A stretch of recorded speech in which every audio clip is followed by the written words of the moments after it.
अब आगे बढ़ते हैं। आगे बढ़ते हुए बात कर लेते हैं अब मेटा की। आखिर मार्क जकरबर्ग की कंपनी मेटा ने अपनी गलती स्वीकार कर ली है और ऐसी कई बातें कही हैं जिसके बाद हर कोई हैरान है।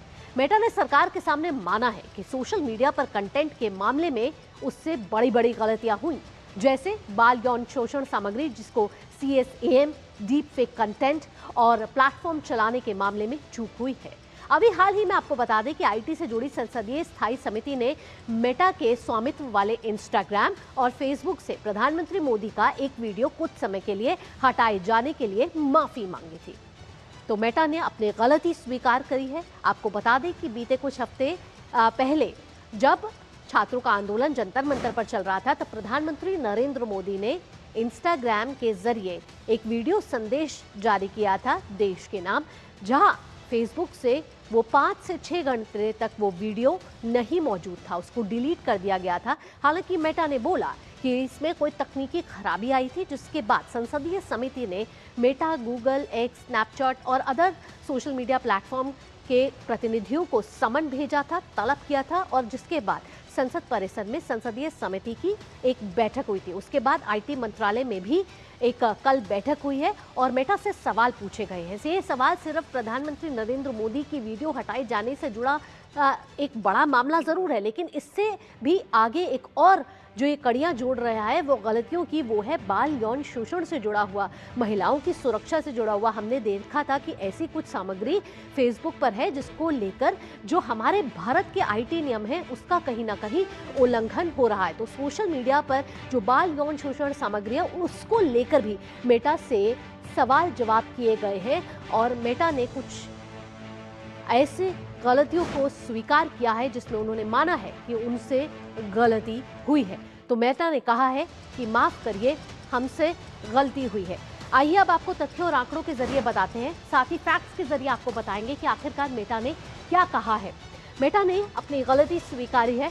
जिस गलती को मेटा ने स्वीकारा है उसमें उन्होंने माना है कि हमसे गलती हुई है, सरकार के सामने मेटा झुका है। आपको बता दें कि जो उसके ग्लोबल अफेयर्स के एक ऑफिसर है, बड़े प्रतिनिधिमंडल के एक ऑफिसर है, उन्होंने इस गलती को स्वीकारा है और उसके बाद मार्क जकरबर्ग ने भी इस गलती को स्वीकारा है और साथ ही कहा है कि जो भी मेटा से हुआ है वो भविष्य में आगे नहीं होगा। प्रधानमंत्री नरेंद्र मोदी की पोस्ट पर माफी मांगी है, वो पोस्ट जो प्रधानमंत्री नरेंद्र मोदी ने इंस्टाग्राम पर छात्रों के नाम उनको संदेश के तौर पर दी थी, जो 5 से 6 घंटे तक मेटा ने कहा कि तकनीकी कारणों के कारण हटाई गई थी। कंटेंट मॉडरेशन पर भी उन्हें खेद है, यानी कि जो deep fake content Instagram, Facebook पर हम देख रहे हैं और खासकर जो CSAM यानी कि वो कंटेंट जो AI के द्वारा बाल यौन शोषण सामग्री जो वहाँ प्रकाशित की जा रही है उसको लेकर भी मेटा से जवाब किए गए। डीप फेक नहीं रोक पाए, ये स्वीकारा है मेटा ने और साथ ही साथ सरकार के सामने मेटा ने अपनी गलती मान ली है। तो अपनी गलती मानने के साथ मेटा ने कहा है कि हमने जो किया उसमें हमें खेद है और हम भारत सरकार से माफ़ी मांगना चाहते हैं और ये भी कहा है कि भविष्य में इस तरीके की कोई भी ये ऐसी गलती दोहराई नहीं जाएगी। आगे बढ़ते हैं। IT संसदीय समिति के अध्यक्ष निशिकांत दुबे ने इस मेटा से जुड़े इन मामलों को गंभीरता से लिया है और पहले ही कह दिया है कि इस संबंध में मेटा को माफ़ी मांगनी ही पड़ेगी।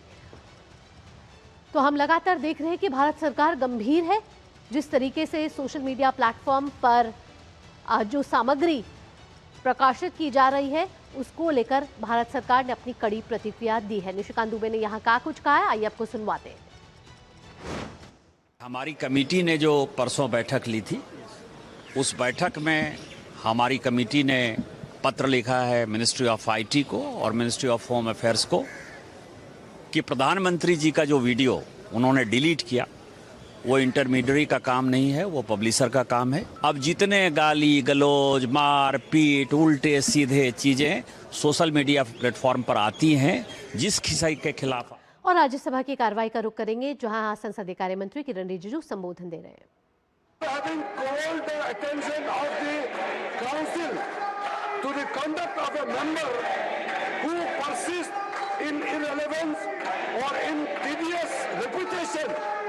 either of his own arguments or of the arguments used by other members in the debate may direct him to discontinue his speech. हर दिन खड़गे जी खड़े होते हैं, जो लिख के लाते हैं सेम चीज पढ़ने लग जाता है। बार बार उसको आप मौका देते हैं चेयरमैन साहब और खड़गे साहब सेम चीज बोलते हैं। ये रिपीटेशन है और ये रूल हमारे लीडर ऑपोजिशन के लिए। और सर, कांग्रेस के ये नए एक सदस्य आए हैं, इनके नाम है पवन खेड़ा। इनका अभी मैडम स्पीच भी नहीं हुआ, अभी सदन में मैडम स्पीच भी नहीं हुआ, नहीं है और रूल पहले रूल पढ़ना चाहिए, फिर आगे नारेबाजी करना चाहिए और जी को अपने सदस्य को समझाइए। If you have something, I'm not going to call you. Okay, you do what you like. Dr. K.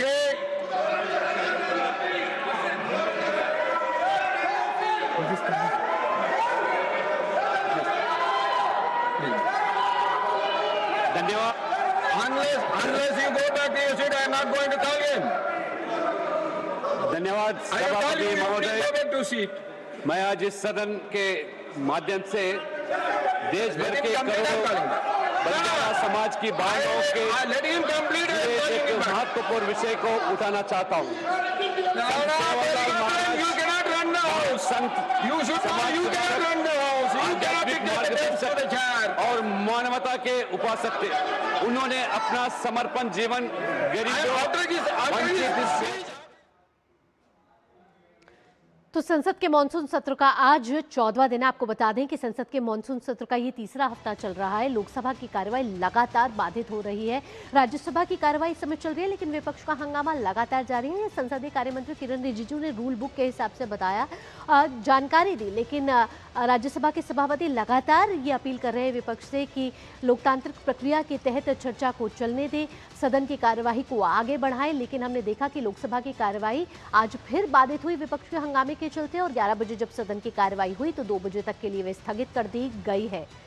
साथ ही आपको बता दें कि कल किरण रिजिजू और राहुल गांधी की 50 मिनट तक बैठक हुई थी। कहा जा रहा था कि गतिरोध आज खत्म हो जाएगा, लेकिन आज भी ये घमासान संसद में देखने को मिल रहा है। विपक्ष का हंगामा लगातार संसद के दोनों ही सदनों में जारी है। और हम आपको बता रहे थे कि मेटा से जुड़ी जानकारी हम आपको दे रहे थे, जहां हमने आपको बताया कि मेटा ने अपनी गलती स्वीकारी है और कई अनियमितताएं जो मेटा के द्वारा देखी गई है पिछले कुछ दिनों में, फिर चाहे वो बाल यौन शोषण सामग्री हो, डीप फेक कंटेंट हो, प्रधानमंत्री नरेंद्र मोदी का इंस्टाग्राम वाला वीडियो हटाए जाने की बात हो, मेटा ने इन सभी को स्वीकारा है और माफ़ी मांगी है। सरकार की ओर से स्पष्ट कर दिया गया है कि मेटा पर आईटी एक्ट के तहत सेफ हार्बर उन पर लागू नहीं होता है। सेफ हार्बर के बारे में हम आपको बताएंगे कि आखिरकार ये होता क्या है। आईटी मंत्रालय ने मेटा समेत सभी सोशल मीडिया प्लेटफॉर्म को स्पष्ट कर दिया है कि उन्हें भारत के कानूनों का पालन करना होगा। आखिर अब आपको बताते हैं कि ये सेफ हार्बर है क्या, और सेफ हार्बर अगर सरल भाषा में आपको बताएं कि क्या होता है, तो आईटी एक्ट की धारा 79 के तहत ये सेफ हार्बर आता है। ऑनलाइन प्लेटफॉर्म को मिलने वाली ये कानूनी सुरक्षा है। जो ऑनलाइन प्लेटफॉर्म्स है, भारत सरकार उन्हें कानूनी सुरक्षा प्रदान करता है इस सेफ हार्बर के द्वारा।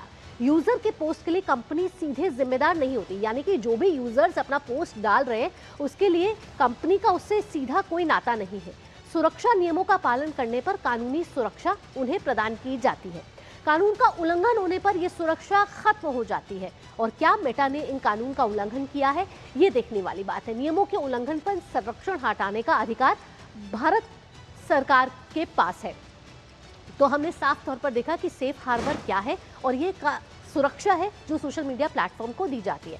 आइए अब आपको इसको एक क्रोनोलॉजिकल ऑर्डर में आपको समझाने की कोशिश करते हैं कि आखिरकार ये पूरा विवाद है क्या। ये जो पूरा विवाद मेटा से जुड़ा है वो आखिरकार शुरू कब हुआ। ये शुरू हुआ, ये टाइमलाइन हम आपको बताएंगे कि ये टाइमलाइन कहाँ से शुरू होती है। मीडिया रिपोर्ट में CACM के बारे में प्रकाशित किया गया विज्ञापनों का दावा हुआ, जहां बाल यौन शोषण विज्ञापन मेटा के कई सोशल मीडिया प्लेटफॉर्म पर देखे गए। सरकार ने मेटा से जवाब मांगा, स्पष्टीकरण मांगा कि बताइए कि इस तरीके के जो पोस्ट है वो क्यों दिख रहे हैं आपके मेटा पे। संसदीय समिति ने मेटा के अधिकारियों को बुलाया, तलब किया, समन भेजा उनको, और मेटा के अधिकारी वहां आए आए भी।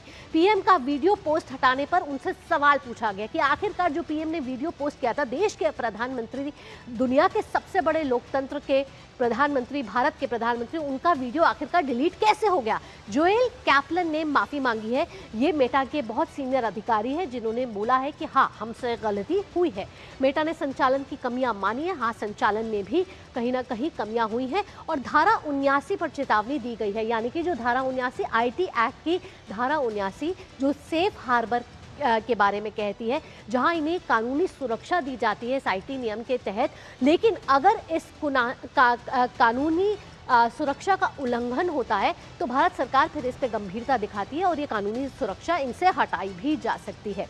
आगे बढ़ते हैं। आगे बढ़ते हुए अब आपको बताते हैं कि आखिरकार इसका असर क्या होगा। असर ये होगा कि इस सरकार का एक्शन पर जो असर हो सकता है वो ये हो सकता है कि भारत मेटा का सबसे बड़ा बाजार है और साथ ही व्हाट्सएप के 60 करोड़ से ज्यादा यूजर मेटा का इस्तेमाल करते हैं। मेटा के अलग अलग प्लेटफॉर्म से जुड़े हुए हैं। इंस्टाग्राम की बात की जाए तो इंस्टाग्राम के करीब 48 करोड़ यूजर्स हैं हमारे भारत के। फेसबुक की बात की जाए तो 40 करोड़ यूजर्स हैं। यानी कि इंस्टाग्राम, व्हाट्सएप, फेसबुक करोड़ों की संख्या में यूजर्स, जो भारतीय यूजर हैं वो इनका इस्तेमाल कर रहे हैं। अब नियमों पर ज्यादा निगरानी होगी। यानी कि मेटा जिस तरीके से में खामियां पाई गई है उस पर अब भारत सरकार चिंतित है और उस पर निगरानी भी ज्यादा बढ़ेगी। साथ ही साथ अब जवाबदेही भी उनकी तरफ से बढ़ेगी। यानी कि अगर ऐसी गलतियां दोहराई गई तो जवाबदेही भी बनती है। मेटा को ये चेतावनी दे दी गई है। साथ ही आपको बता दें कि कंटेंट मॉडरेशन के नियम और सख्ती से लागू होंगे। यानी कि आईटी नियम में जिस तरीके के प्रावधान दिए गए हैं उनको अब और सख्ती से लागू किया जाएगा, क्योंकि भारत सरकार का जो आईटी एक्ट है वो बिल्कुल ये भारत का जो आईटी एक्ट है वो बिल्कुल ये इजाज़त नहीं देता कि इस तरीके की सामग्री प्रकाशित की जाए या इस तरीके की सामग्री दिखे। चलिए आगे बढ़ते हुए अब वक्त हो चला है एक छोटे से ब्रेक का। जब ब्रेक ले रहे हैं हम 11 बजे लाइव हर खबर पे नजर में, तो जब ब्रेक के बाद लौटेंगे तो देश और दुनिया की और महत्वपूर्ण खबरें हैं जो आप तक पहुंचानी जरूरी है। जुड़े रहिए डीडी न्यूज के साथ।